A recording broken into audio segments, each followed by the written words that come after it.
And how do I start with no knowledge? At a very young age, I learned how to learn. Mm, And so I can learn not to pass the test, but I can learn anything by application, to learn something in order to be able to apply, not just to read something and parrot it, like what most people do, but right. to actually understand it.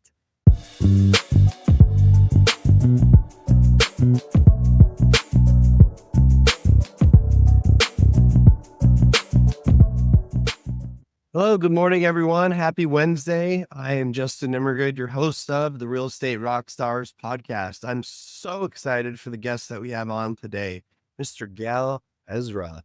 Today's guest is driven by a mission to help people build wealth with purpose, discipline, and ethical leadership. Gal Ezra is an entrepreneur, investor, speaker, and business mentor who's built and scaled multiple multi-million dollar companies across events, property, and finance. Born in Cape Town and now based in Tampa, Florida, and South Africa, Gail's journey includes founding and selling several businesses, co-creating large-scale events and festivals serving tens of thousands annually, and stepping into the role of CEO of Empower Funding, a property finance company funding millions, despite entering the industry with no formal finance background. Gil is also an active real estate investor with interests in Airbnb properties, short-term accommodations, and boutique hospitality projects, including hotels currently operating and under development. His approach centers on systems, mindset, and execution, showing how knowledge, automation, and personal discipline can outperform experience alone. In addition to investing and operating businesses, Gail coaches and trains entrepreneurs through online programs, one-on-one mentorship, live events, and speaking engagements. He also co-hosts multiple podcasts focused on business, relationships, and property investing. Their practical frameworks on performance, mindset, spirituality in business, and sustainable success. Without further ado, let's welcome Mr. Gal Ezra to the show. Welcome, Gal. Thank you. It's an honor to be on. What a beautiful introduction. I appreciate it. Yeah, no, you're very welcome, sir. I know Thank you. we've been, this has been many months in the making, folks. Yeah, We tried to have him on previously and we had some scheduling difficulties. And yeah. long story short, we made it happen. We're now We here. did it. Yes, We're we're done. here. The day has finally come. Now, Yes. Gail, I found one of the most interesting things about your bio, right, is you have done so without any real formal, being obviously coming into the role of as CEO. We'll just start with Empower Funding for a second. Yeah. Um, with no formal finance background, how Yeah. are you able to come into such a role? I mean, obviously you got the experience, but you know, yeah, could you just share a little bit about kind of coming into that role and how that came about? Yeah. I started the business, and basically what happened was that I just saw that there was an opportunity. In fact, what happened was my father was coaching another company in South Africa, a real estate agency, and they told him that they do some bridging finance. And he said, "What do you mean? Explain to me." And then they explained to him, "No, it's a way that, whenever our commissions." So just to give you a bit of background on your listeners, in South Africa, when a property gets sold, it takes about 3 months for everyone to get paid out. Okay. Whoa. Whereas everywhere, I mean, in the US, it's instant, right? Or It's it's 12 months. instantly the day of. Yeah. Yeah. Yeah. So here you sign, everyone's ready. You have a buyer, the bank is ready to pay out. Everyone waits for 3 months. It's because paperwork, and they're just South African and slow, and it is what it is. And so during that period, the seller doesn't get their money, and they obviously wanted the money. That's why they were selling the property in the first place. There was a reason that they needed access to funds, and the agent waits on their commission. So they said, "Look, we're doing bridging," and he said, "Oh wow," and their rates are very high, and yeah, their rates are high. So okay, we can do the same thing at a better rate. And so at that time, I had grown my festival business. It was really doing well. And at the beginning, when you build a business, it takes many years of work, right? And Yeah. eventually to a point where you can pop out of it a little bit. The festival business was running well, and I was looking for what's next. Um, Not what's next. I mean, the business continued running, but what I can do in addition. I didn't want to just sit on my hands.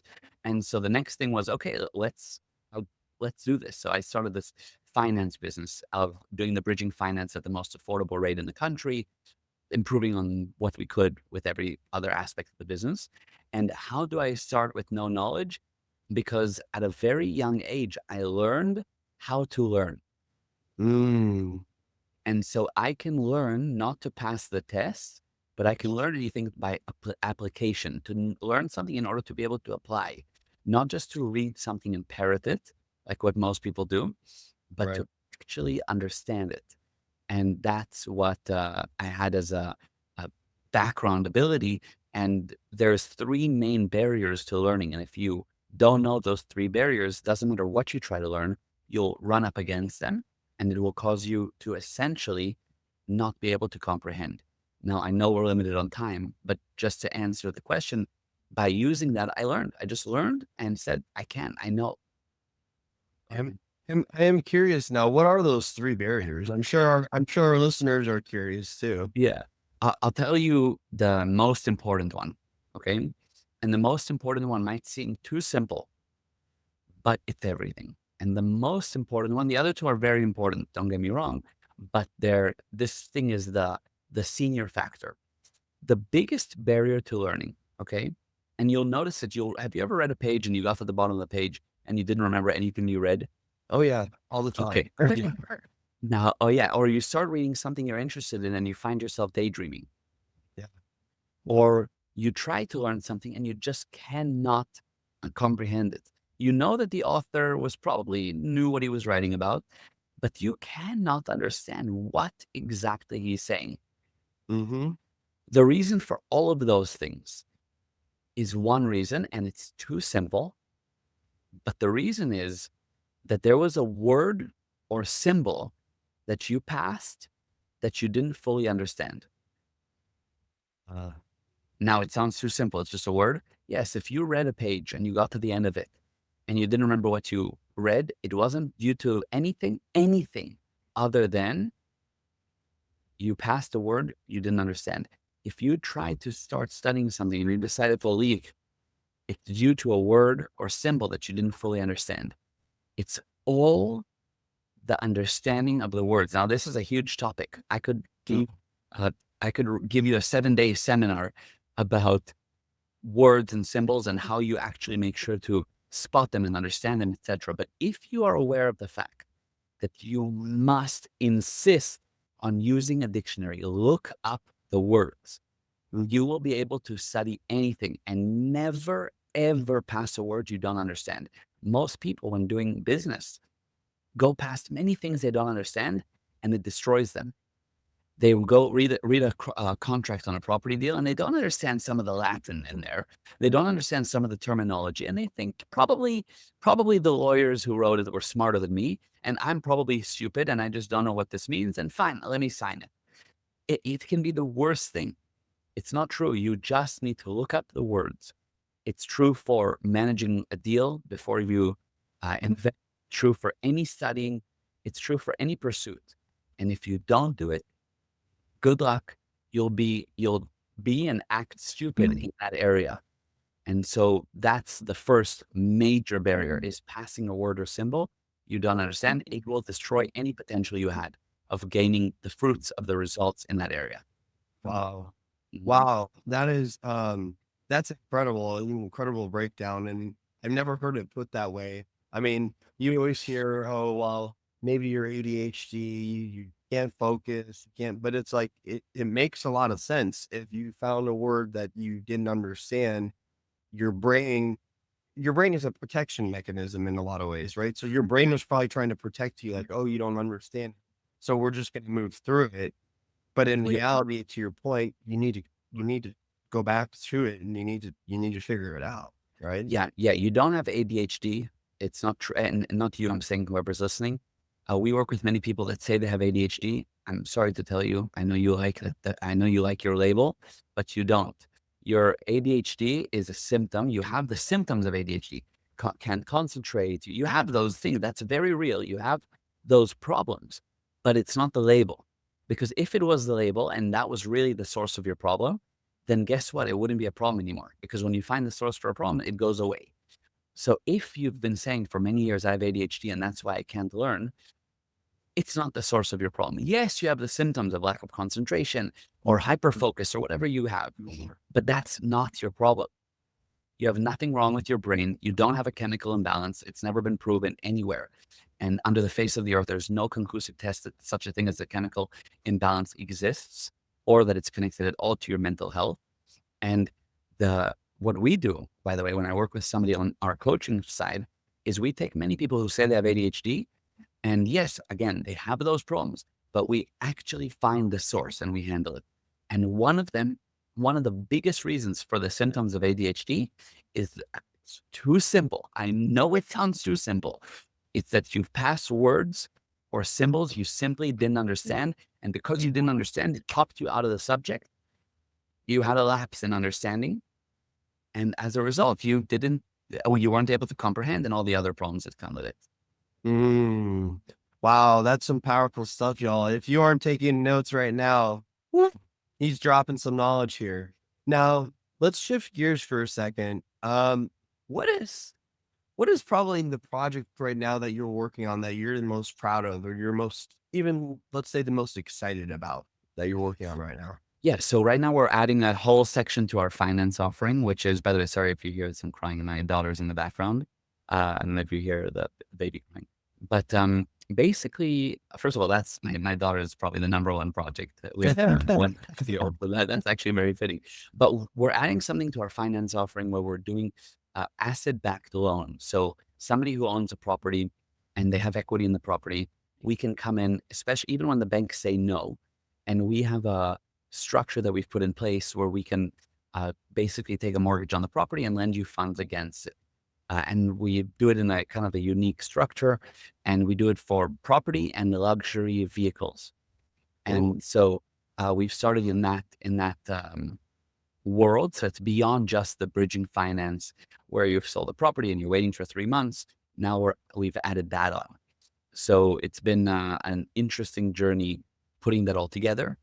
But we're doing that out of South Africa. We're doing it in the US. We're doing it in Dubai, and starting to run those types of structures, which is that's exciting and probably the relevant one for this podcast. I mean, I also really am passionate about helping people, as you know, and as we slightly touched upon that, we do the coaching business, and my mission there is to create 10,000 ethical millionaires, and that's also a huge excitement for me every day. Ethical millionaires, I'm assuming just meaning that their business is an ethical business. And actually a little bit different, a lot of people do assume that. They think, oh, it's a business that is like sustainable, but that's not what I mean. What I mean by ethical millionaires is that what you are aiming to do in life is to survive. The common denominator of all life is survival. Okay, from the blade of grass to a human being to an animal in the Serengeti. Okay, you want to survive. Now, the survival can be broken down into 8 parts. If you look, you want to survive in 8 ways. You want to survive as yourself, as an individual, right? Your hobbies, your passion. You want to survive through your family. You want to survive through the groups that you're a part of. You want to survive through mankind. You want to survive through life forms, plants and animals. Without the trees, we wouldn't be able to survive. Without the animals, we wouldn't be able to survive. You want to survive through the physical world around you. You want to survive through spirituality, and you want to survive through the supreme being, whatever that might mean for you. Okay. If you really look, life is composed of those 8 parts. Now, doing the right thing what does that mean? And I'm giving you something very quick because we have a very short time. I'm giving you like a condensed version. If you want to do the right thing, what you're doing is you're doing what's best for a majority of those 8 parts. Okay. It might not be perfect, but if you have a cure that kills 1 person, but saves 1 million, it's the right thing to do. So what we're doing is what the word ethics means that you're acting based on the viewpoint of what's the best thing, the greatest good for those 8 parts of life. So when I say ethical millionaire, I mean a millionaire who does the right actions, who succeeds across all parts of those 8, to the majority of those 8, and actually brings about results for really every part of their life. That's what I mean by an ethical millionaire. Okay. Yeah, definitely much more involved than I had, I guess, envisioned when I heard ethical. And Right. you never know, because like obviously Africa. We know Africa is a big mining area for diamonds, right? So we always hear about like ethically mined, diamonds or Right. source diamonds and That's everything. right. So Yeah. very interesting. What is probably the most interesting or different uh business principle that you found? And I know we've talked about one of them, which is like the length of the time between a transaction closing and you getting paid out. But what's maybe one other thing that you notice is like completely different, about business in South Africa versus the US? Yeah. I mean, first of all, it depends on what business. Okay.